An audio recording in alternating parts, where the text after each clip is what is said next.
one finger and a fist. I'll claw my way out of any situation. I got a 1-2 punch. I'll fight my way out of any confrontation. How's it going, my fellow hunters? Dragon Hunter here again with another weapon review! Today's weapon, we are reviewing the M16A4, the younger brother of the M16A3 god weapon, perhaps? This is what we're going to find out. Now, the recent patch has dropped all weapons maximum damage from 25... Now, I'm going to stop right here for just a second, just to let you guys understand the situation. I would have completely had the chance to win that firefight if my teammate would not have tried to do a stupid move, in my opinion, the stupidest move you could ever do, by trying to get a sniper kill shot at that closer range. If you have to help out your teammates, definitely help out your teammates, but don't do it that way. Pull out your damn pistol and take out the enemy. That could have saved me a lot of grief, and it could have saved me from getting killed at that time. Let's get back to the M16A4. 25 for all the assault rifles except for the Scar H and the Bulldog. From 25 to 24, and the minimum damage is still at 18, which is pretty good. Now, the firing rate with this gun is 800 rounds per minute. Holy crap, you are launching bullets with this thing! I mean, it is super fast. Now, the muzzle velocity with the M16A4 is 650 meters per second, which means that it is going to be pretty good with the distance accuracy, so you don't have to track your target as long for those longer distances. You can actually hit them fairly quickly. Now, the magazine size is 30 rounds a magazine, which is pretty substantially a huge amount of rounds to have to send down range to be able to take out your target. And if you have that one bullet in the chamber, it makes it 31. Now, this gun I would have to call the reload god, I guess you can say, because it is one of the guns that is the fastest reload speed that I know of. With a reload speed, if you have one bullet left in the chamber, of 1.8 seconds. That is holy crap fast, I mean. It takes almost less than a second to reload this gun. It is very, very quick. But the reload for the empty is 2.37 seconds, which means you are going to have to make sure you count your bullets before you reload, because if you reload with that bullet left in the chamber, it's going to save you a lot of time and going to make it so that you can keep on killing and keep on fighting. Now, for the recoil for this gun, it is 0.28 vertical recoil. Now, with this gun, because it is a burst round weapon, a lot of people think that it's going to be vertical recoil with that shot every single time, which every time the bullet goes up, it's going to do that vertical recoil, which kind of makes a little sense, but it's actually very easy to mend.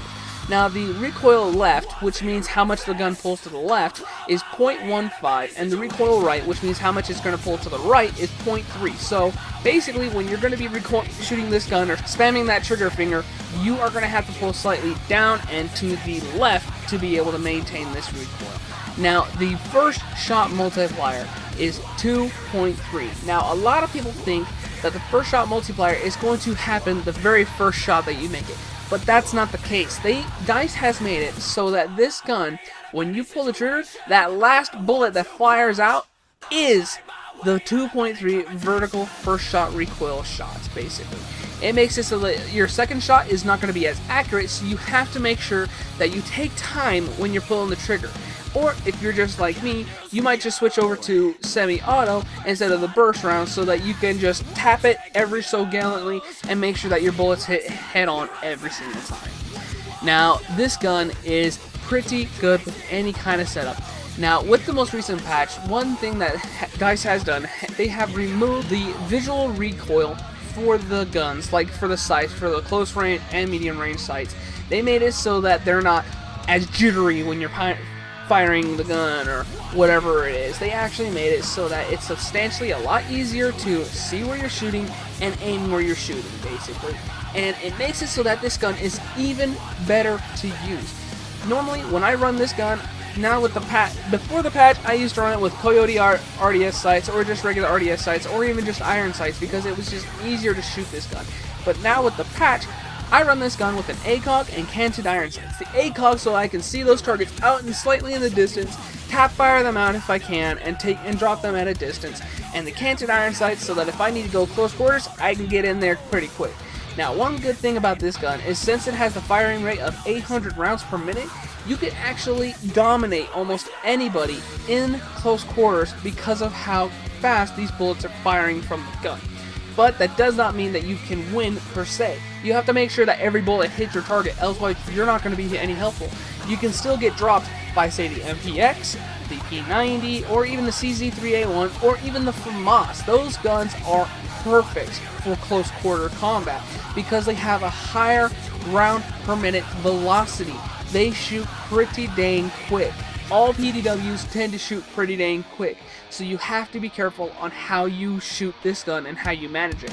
Normally, when I run this gun, I decide to run this gun with, like I said, an ACOG and canted iron sights. I also run with either a muzzle brake or a heavy barrel to increase that accuracy, or I run with a flash hider so that I can actually keep myself pretty accurate without having to worry too much, or a suppressor so I'm not seen on the mini-map.